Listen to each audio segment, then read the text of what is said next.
Welcome six class. बच्चों, आपने chapter पूरा एक्सप्लेन कर लिया है, evolution of history, first chapter of history. But आज मैं इसकी डेफिनेशंस एंड क्वेश्चन आंसर आपको सेंड कर रही हूँ और इसको आपको अच्छे से समझाऊंगी और आपको कॉपी में उतार के इसको लर्न करना है। डेफिनेशंस देखिए बच्चों, परिभाषाएं।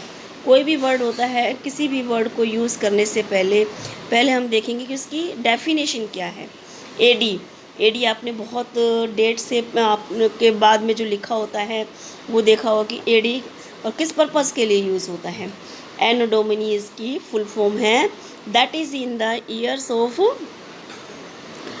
Of the lord old dates after the birth of Christ. जब क्रिस का जन्म हुआ था, है ना, उसके बाद की जितनी भी डेट्स आती हैं बच्चों, वो एडी के नाम से जानी जाती है। जैसे कि अभी 2020 चल रहा है, वो एडी के नाम से जाना जाएगा और ये डेट एकदम सीधी चलती हैं, ठीक है ना। जो क्रिस ईसा मसीह थे, उनके जन्म की डेट एडी में मानी जाती है। बीसी, कुछ डेट्स के सामने आपने देखा होगा, जो पुरानी हम हिस्ट्री पढ़ते हैं उनके सामने बीसी लिखा होता है। तो बीसी किस लिए यूज होता है? All dates before the Christ के जन्म से पहले की जो भी डेट्स होती हैं, उन डेट्स को बीसी के नाम से जाना जाता है। उन डेट के सामने जो है बीसी लिखा होता है और इसका मतलब है कि ये डेट्स जो है उल्टी चलती थी। जैसे अपने 300 बीसी, फिर 200 बीसी, अब तो 2000, 3000, है ना, 4000 ये चल रही है एडी की। तो बट बीसी की डेट्स जो है उल्टी चलती थी। 300 बीसी, 400 बीसी एंड 200 बीसी, 400 के बाद 300, 300 से 200, 200 से 100 बीसी, इस तरह से उल्टी चलती थी। और फिर वो जब उल्टी चल के वो ख़त्म हो गई, जीरो पे आ गई, उसके बाद में जब जन्म हुआ उनका, क्राइस्ट का जन्म हुआ, तो ये एडी शुरू हो गई वहाँ से। ऑलराइट, अब नेक्स्ट देखेंगे हम आर्कोलॉजी बच्चों आपने बहुत बार पढ़ा होगा, चैप्टर में भी आया है और मैंने समझाया भी था आपको। Study of the remains of the past. जब हम हिस्ट्री की जानकारी लेते हैं, उसके बारे में पढ़ाई करते हैं, तो आर्कोलॉजी कहलाती है वो, है ना। जैसे आर्कोलॉजिस्ट होते हैं, जो हिस्ट्रियंस होते हैं, जो हिस्ट्री की जानकारी लेने वाले, हिस्ट्री की पढ़ाई करने वाले आर्कोलॉजिस्ट। और आर्कोलॉजी हिस्ट्री की पास्ट के बारे में कुछ जो है जानकारियाँ, उनको आर्कोलॉजी बोलेंगे। और होता है न्यूमिस्मेटिक्स होता है the study of coins is called numismatics होता है किसी भी सिक्के के बारे में जानकारी प्राप्त करना। जैसे किस समय में कौन सा कोई कॉइन चलता था, सिक्का चलता था, उसके बारे में जो जानकारियाँ होता है, उस स्टडी को हम न्यूमिस्मेटिक्स बोलते हैं। नेक्स्ट है इंस्क्रिप्शंस भी बच्चों आपने पढ़ी हैं कि किसी भी कठोर जगह पे अगर कुछ हमें लिखी हुई चीज़ें मिलती हैं तो उनको इंस्क्रिप्शंस कहते हैं। जैसे पत्थरों पे, है ना, किसी वुड पे, किसी प्लाई पे, record and graved on rocks, pillars, walls etcetera, है ना। किसी चट्टान पे हमें कुछ लिखा हुआ मिला, किसी पत्थर पे हमें लिखा हुआ मिला, पिलर्स पे लिखा हुआ मिला। पुराने मंदिरों में आपने देखा होगा कुछ लिखा हुआ होता है, खुदा हुआ होता है एक तरह से, तो उनको इंस्क्रिप्शंस बोलेंगे, जो इतिहास की जानकारी हमें देता है। नेक्स्ट देखेंगे बच्चों मैन्यूस्क्रिप्ट्स होती है written records on the book the birch tree और पाल्म लीफ। जो पुराने पाल्म की, ताड़ के पत्तों की जो पत्तियां होती थी, ताड़ के पेड़ों की जो पत्तियां होती थी, और जो भी पुराने बड़े बड़े पत्ते वाले पेड़ होते थे, उनकी पत्तियों पे कुछ हमें लिखा हुआ मिलता था, पुरानी जानकारियाँ हमें प्राप्त होती थी। कुछ वहाँ उस टाइम के लेखक जो थे वो लिख जाते थे राजा के बारे में, जनता के बारे में, जो भी वो लिखते थे वो हमें आज की तारीख में जैसे प्राप्त होते हैं, तो उनको बोलते हैं मैन्यूस्क्रिप्ट्स। क्या बोलते हैं? मैन्यूस्क्रिप्ट्स। अब आपने देख लिया, अंतर समझ लिया, इंस्क्रिप्शंस एंड मैन्यूस्क्रिप्ट। इंस्क्रिप्शंस होती थी कठोर पत्थर पे लिखी हुई कोई भी लिपि, पांडुलिपि बोलते थे, जैसे कोई भी भाषा में लिखी हुई कोई चीज़, है ना, और कठोर चीज़ पे लिखी हुई और पत्तों पे लिखी हुई कोई हमें लिपि प्राप्त हो रही है, कोई हमें जानकारी मिल रही है, तो मैन्यूस्क्रिप्ट्स। ऑलराइट, अब नेक्स्ट देखेंगे बच्चों मोन्यूमेंट्स, मोन्यूमेंट्स क्या होते हैं? The building which are historic importance are called monuments. पुरानी बिल्डिंग्स जो कि बहुत पुराने समय में बनाई गई हैं और जो है ऐतिहासिक उनकी इम्पोर्टेंस होती है, ऐतिहासिक खासियत रखती हैं, वो मोन्यूमेंट्स होती हैं। जैसे कि हमारा ताजमहल है, लाल किला है, ये सब चीज़ें हमारे मोन्यूमेंट्स हैं। ये मोन्यूमेंट्स ही पुरानी जानकारियाँ हमें पुराने राजाओं के बारे में देते हैं। ऑल राइट स्टूडेंट्स, अब हम देखेंगे आगे क्वेश्चन आंसर। क्वेश्चन आंसर है बच्चों आपके सबसे पहले very short answer type questions. पहले फर्स्ट क्वेश्चन है, what are the main sources to know history. History को जानने का मेन सोर्सेज क्या है? अभी आपने पढ़ा आर्कोलॉजिकल सोर्सेज। आर्कोलॉजी के द्वारा ही हमें मालूम पड़ती है, पुरानी खुदाई से, पुराने जो इतिहासकार होते हैं जिन्होंने इतिहास की स्टडी की है ना, तो उसी के द्वारा हमें जो मालूम पड़ती है हिस्ट्री की, आर्कोलॉजिकल। सेकंड क्वेश्चन है, which method is use to know the age of the fossils. Means जो पुराने चीज़ों के बारे में हमें जानकारी, क्या मेथड के द्वारा हमें पुरानी चीज़ों के बारे में जानकारी मिलती है, हम ज़मीन से खोद के निकालते हैं? आर्कोलॉजी, सेम क्वेश्चन, ठीक है ना। आर्कोलॉजी मेथड है जिसके द्वारा हमें पुरानी एज के बारे में, पुराने युग के बारे में मालूम पड़ती है।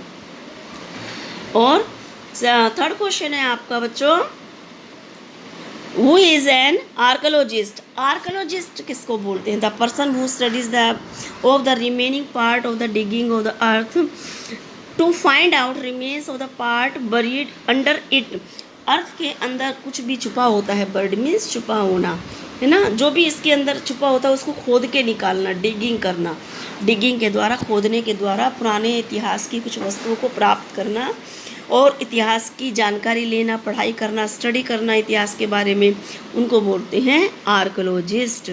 ठीक है बच्चों, आर्कोलॉजिस्ट बोलते हैं मतलब इतिहासकार, जो कि हमारी पुरानी चीज़ों को खोद के निकालते हैं और उनके बारे में जानकारी अपने पास सेफ रखते हैं, जो कि हमें किसी न किसी चीज़ में पुरानी जानकारियाँ काम आती रहती हैं। Give two examples of religion literature. Question 4 है आपका, रिलीजियन लिटरेचर कौन से थे जो कि धार्मिक हमारे साहित्य थे पुराने, कौन कौन से? The Vedas and Puranas. बहुत पुराने ये हमारे साहित्य हैं जिनके द्वारा हमें धर्म के बारे में जानकारी प्राप्त होती है। अब नेक्स्ट बच्चों, शॉर्ट आंसर टाइप क्वेश्चंस, है ना। ये शॉर्ट आंसर टाइप, वो वेरी शॉर्ट थे जो एक एक दो दो लाइन के थे। अब शॉर्ट आंसर देखिए, why do we study history. History की हम स्टडी क्यों करते हैं? इतिहास की स्टडी की हमें ज़रूरत क्या है जब हमारा वर्तमान है तो क्यों करते हैं? The study of history is important to keep a record of even which happen in the past. हम इसलिए करते हैं कि हमें रिकॉर्ड प्राप्त हो सके कि अभी तक हमारे पास्ट में क्या हुआ, पुराना हमारे यहाँ क्या बीत चुका, इसी चीज़ की जानकारी के लिए हम हिस्ट्री की स्टडी करते हैं। नेक्स्ट क्वेश्चन है, what are the religious literature sources. Religious जो साहित्य हैं उनको हमें कैसे हम उनके बारे में जानकारी प्राप्त करें, इसके सोर्सेज क्या हैं, है ना। किस किस कौन कौन से religious source, literary sources? The ancient Indian literature were most religious in nature. हमारे पुराने जो पुराने एंशियंट हैं, प्राचीन काल के लिटरेचर हैं, साहित्य हैं, ज़्यादातर हमारे रिलीजियस हैं, धार्मिक है ना। हमारे पुराने साहित्य हैं, कोई और साहित्य तो ज़्यादा मिलते नहीं हैं, सिर्फ धार्मिक मिलते हैं। And contains no definite date for events and kings. और इनकी कोई फाइनल डेट भी नहीं होती है कि हमें पता चल सके कि किस समय की कौन सी डेट की क्या बात है। जो बहुत पुराने जो रिलीजियस लिटरेसी होती है, फाइनल इनकी डेट हमें जानकारी नहीं मिल पाती है, डेफिनेट डेट की। ऑल राइट, नेक्स्ट क्वेश्चन है बच्चों, what do inscriptions tell us about history.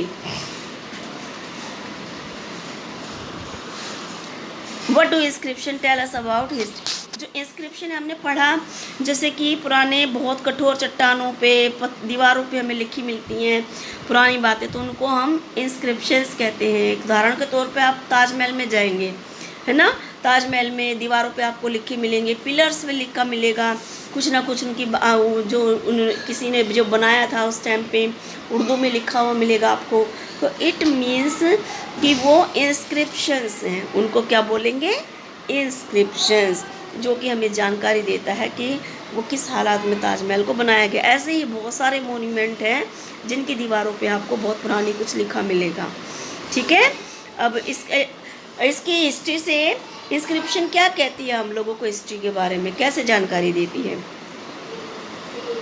Inscriptions tell us about the order of victories और the Kings and there religious policy. हमें ये बताती है इंस्क्रिप्शन, हमें जानकारियाँ क्या क्या मेन जानकारियाँ मिलती है कि किस किस तरह से पुराने राजाओं ने अपनी विजय हासिल की, कैसे कैसे उनको किस किस लड़ना पड़ा और कैसे कैसे उनकी धार्मिक पॉलिसीज़ थी। हमें ये जानकारियाँ इंस्क्रिप्शंस के बारे में प्राप्त होती है कि उनका धार्मिक जो स्टेटस था कैसा था, वो कितने धर्म को मानने वाले थे, कौन से धर्म को मानने वाले थे और कितने धार्मिक थे और कितने नास्तिक थे। ये सब चीज़ों की जानकारी हमें इंस्क्रिप्शन से ही प्राप्त होती है। ये तो हमें कैसे मालूम पड़ेगी कि पुराने राजा और महाराजा कैसे रहते थे। ऑलराइट, अब देखिए question 4, give reasons for the movement of the people from the place to another, one place to another. ऐसे कोई रीज़न बताइए कि जब व्यक्तियों को एक जगह से दूसरी जगह पे जाना पड़ता था पहले, है ना, पहले इतना ट्रैवल्स के साधन तो होते नहीं थे, इंसान जो है पैदल ही जाता था, बट क्यों जाता था, इसका आंसर देखेंगे हम। There was some reasons of the movement of the people from one place to another. ऐसे बहुत सारे रीज़न हैं कि इंसान एक जगह से दूसरी जगह जाता था। फर्स्ट है, people moved in search of food. Food की खोज में जो लोग एक जगह से दूसरी जगह जाते थे, जैसे आपको मालूम पहले जो अर्ली मैन था वो एग्रीकल्चर भी नहीं जानता था, फिर बाद में उसने एग्रीकल्चर को उगाना शुरू किया और फिर एक जगह से दूसरी जगह शिफ्टिंग एग्रीकल्चर शुरू की। इस तरह से जब खाने की ज़रूरत उसे महसूस होने लग गई कि जानवरों के अलावा भी कुछ और खाने की चीज़ें उपलब्ध हो सकती हैं, तो वो एक जगह से दूसरी जगह जाना उन्होंने स्टार्ट कर दिया। सेकेंड है, some people moved in case of natural disaster like flood and famine. जब नेचुरल डिज़ास्टर आ जाते थे किसी जगह पे, जैसे कहीं पर सूखा पड़ गया, कहीं पे बाढ़ आ गई, तो एक जगह को दूसरी जगह, एक जगह को छोड़कर दूसरी जगह पे लोगों को जाना पड़ता था। ये भी बहुत बड़ा रीज़न था। थर्ड है, religion leaders move to spread their teaching. Means कुछ साधु महात्मा होते थे जो मठ में रहते थे और जब उन्हें एनलाइटमेंट हो जाता था, तो जैसे बुद्ध थे, वो ऐसे ही गांवों में घूम घूम के लोगों को अपनी शिक्षाएं प्रदान करते थे और लोगों में धार्मिक भावना उजागर करते थे, तो इसलिए उनको एक जगह से दूसरी जगह जाना पड़ता था। 4 है, traders move to sell their goods. और उस टाइम पे व्यापारी लोग भी बहुत बढ़ गए थे, जिनको कि चीज़ों को खरीद के दूसरी जगह पे बेचने में मुनाफा होता था, उनकी अर्निंग होती थी, तो वो एक जगह से दूसरी जगह उनको जाना पड़ता था। And some people went to discover new lands. कुछ लोग जो है खोजबीन के लिए जाते थे कि एक जगह से दूसरी जगह जाके खोज करें कि कैसा रहन सहन, अगर हम वहाँ रहेंगे तो कैसा होगा, है ना। इस तरह की खोजबीन के लिए एक जगह से दूसरी जगह जाते थे। नेक्स्ट क्वेश्चन है, how important are travelogues in the study of history. जो एक जगह से दूसरी जगह यात्रा करना कितना इम्पोर्टेंट है हिस्ट्री में अगर हम पढ़े तो, है ना। हिस्ट्री में ऐसा क्यों इम्पोर्टेंट था कि लोगों को जाना जरूरी था, नहीं जाते तो क्या होता। तो इसका आंसर हम देखेंगे बच्चों। ट्रैवलेजेस are the great deal of our knowledge of ancient Indian history that were supplemented by the foreigners writing।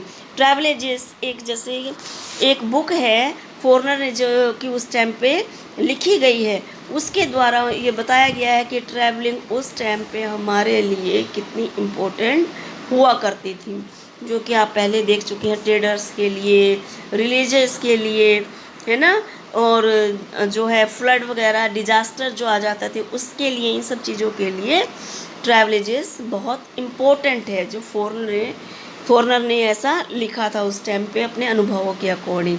This give us the social economics religious condition of Indians की सोशल एक जो बुक है जो foreigner ने लिखी है ना, उसकी स्टडी हमारे लिए, हिस्ट्री की स्टडी हमारे लिए इम्पोर्टेंट है बिकॉज ये हमारी आर्थिक धार्मिक कंडीशन के बारे में जानकारी देती है, इंडियंस की क्या कंडीशन थी उस टाइम पे। लॉन्ग क्वेश्चन देखिए बच्चों, why are the literary sources important and reconstructing in the past. Past के दोबारा जीवित करने को, पास्ट को दोबारा से बना सकें, वैसा ही तो ऐसा लिटरेरी सोर्सेस हमारे लिए क्यों इम्पोर्टेंट है, क्योंकि इसने पूछा है कि इस पुराने जो साहित्य हैं वो हमारे आज के युग में उसको दोबारा से ही इतना ही सुंदर बना सकें, क्यों ज़रूरी है। तो आंसर देखिए बच्चों, literary sources are very important in reconstructing the past because of the literary sources constructing the past because of the literary sources we are able to get knowledge to our ancient India। हमारी पुरानी India के बारे में हमें literary जो पुराने साहित्य हैं उनके द्वारा मालूम पड़ती है।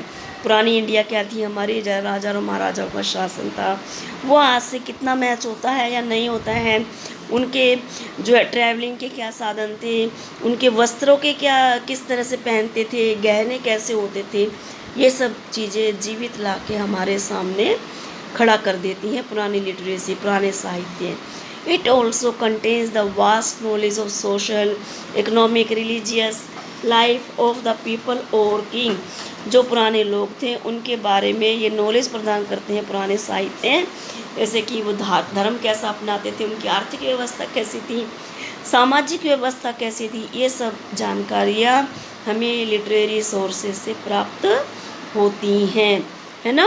जैसे कि हम पुराने राजाओं को, मुग़लों के बारे में कैसे जान सकें कि मुग़ल कितने शानदार तरीके से रहते थे, कैसे अंग्रेज आए, है ना, और कैसे उन्होंने धीरे धीरे यहाँ पे आधिपत्य करना शुरू किया, और कैसे मुग़लों के शौक हुआ करते थे, है ना, उनके दरबार में कैसे रानियाँ रहती थी, कैसे नवरत्न रहते थे, कैसे उन तानसेन वगैरह दरबार में रहते थे पुराने राजाओं के, इस तरह से दरबारी हुआ करते थे। इस तरह से हमें ये सब साहित्य के द्वारा ही प्राप्त होता है, पुराने जो साहित्य हैं उनसे जानकारी प्राप्त होती है।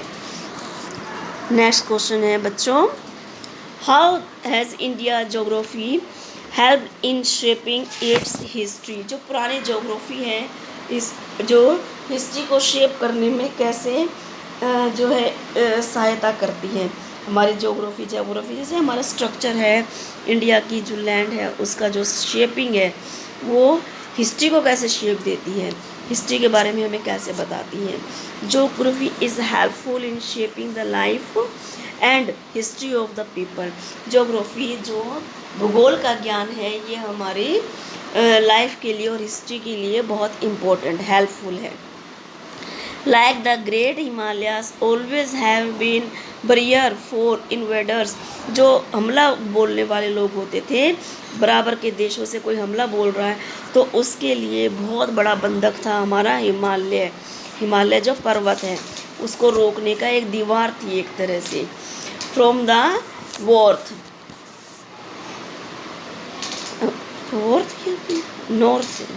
The northern plains are very fertile. The northern plains are very fertile, so it formed a base for establishment of the vast empires like of the military as the Deccan provides a good military base।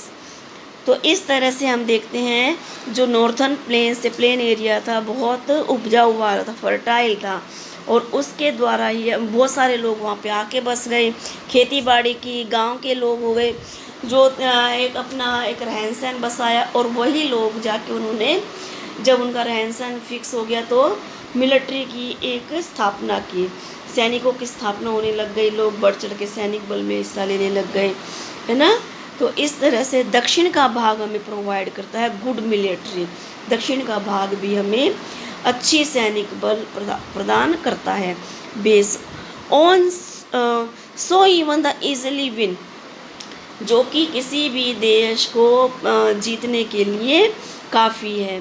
The eastern and western coastal regions enables the Indian, especially the southern powers, as strong commercial relations। और जो western coastal है, western area है, वो reason जो सक्षम है, enable है, Indian specially जो कि इंडियंस हैं वहाँ के साउथर्न पावर्स को स्ट्रॉन्ग बनाने में, जो कि दक्षिण का पावर है उसको स्ट्रॉन्ग बनाते हैं किसके जरिए, कमर्शियल रिलेशन के जरिए वेस्टर्न की और साउथर्न की आपस में जो मेल मिलाप होता है व्यापार के जरिए एक जगह से दूसरी जगह जाना, तो इस तरह से जो है इंडिया को मजबूत बनाती है इस तरह की संधि, है ना। कमर्शियल बेस ही मजबूत होता है, व्यापारिक संबंध मजबूत होते हैं और लोगों के आपसी संबंध भी मजबूत होते हैं। समझ गए बच्चों? ये चैप्टर आपको कॉपी में नोट करना है और इसको लर्न करना है।